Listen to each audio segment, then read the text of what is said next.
5 terdakwa kasus korupsi pemberian fasilitas ekspor CPO dan produk turunannya termasuk minyak goreng. Kompak mempertimbangkan mengajukan banding atas vonis yang dijatuhkan Majelis Hakim Pengadilan Tipikor pada Pengadilan Negeri Jakarta Pusat pada Rabu 4 Januari 2023. Kelima terdakwa masing-masing atas nama mantan Dirjen Daglu, Kemendak Indrasari Wisnuwardana, kemudian tim asistensi Menteri Koordinator Bidang Perekonomian Republik Indonesia Wibinanto Halim Jati alias Lin Cewi, kemudian Senior Manager Corporate Affair Permata Hijau Group, Stanley MA, kemudian Komisaris PT Wilmar Nabati Indonesia, Master Parulian Tumanggor, dan General Manager PT Musimas Pir Togar Sitanggang. Pertimbangan opsi banding itu diutarakan tim penasihat hukum masing-masing terdakwa di dalam persidangan setelah ditanya oleh majelis hakim. Tim penasihat hukum Wisnu pun melontarkan jawaban akan mempertimbangkan selama 7 hari sebelum memutuskan banding. Kemudian majelis hakim mengajukan pertanyaan yang sama terhadap 4 terdakwa lainnya. Penasihat hukum mereka pun memberikan jawaban serupa, yaitu mempertimbangkan opsi banding selama 7 hari. Tak hanya para terdakwa, pihak jaksa penuntut umum atau JPO pun melontarkan pernyataan serupa terkait opsi banding.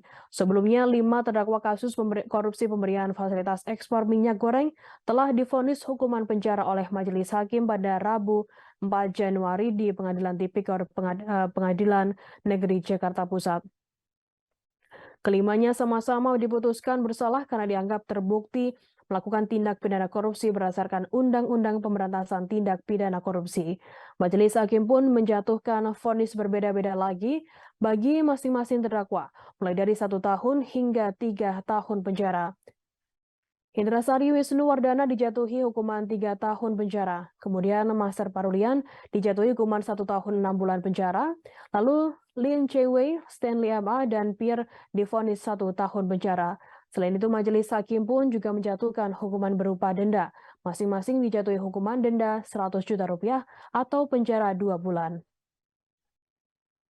Sementara itu, Majelis Hakim Pengadilan Tipikor pada Pengadilan Negeri Jakarta Pusat menyatakan ada kerugian negara dalam kasus korupsi pemberian fasilitas ekspor CPO dan produk turunannya. Kerugian tersebut merupakan kerugian keuangan negara sebesar 2,9 triliun rupiah. Kerugian itu disebut Majelis Hakim sebagai beban kerugian dari diterbitkannya persetujuan ekspor crude palm oil atau CPO dan produk turunannya termasuk minyak goreng. Dalam persidangan, Majelis Hakim juga menyampaikan tak ada kerugian perekonomian negara yang ditimbulkan dari kasus tersebut. Masalah kelangkaan untuk minyak goreng ini adalah karena kebijakan yang salah dari pemerintah, bukan karena pengusaha melakukan ekspor minyak. Dan menegaskan aja berarti total kerugian negara yang sedikitnya itu 2,5 triliun, 2 triliun 539 129 juta. Kurang lebih begitu. berarti perekonomiannya tidak terbukti. Perekonomiannya tidak terbukti sama sekali. Ya, perekonomian tidak terbukti sama sekali. Malahan pertimbangannya yang sangat menarik bahwa pengusaha ini sebetulnya telah menyumbangkan devisa yang tidak sedikit kepada negara. Ya, dengan ekspor CPO. Jadi pertimbangan ini menurut saya seharusnya bebas. Ya, dengan ada pertimbangan yang menyatakan yang pertama, kelangkaan minyak goreng bukan karena ekspor.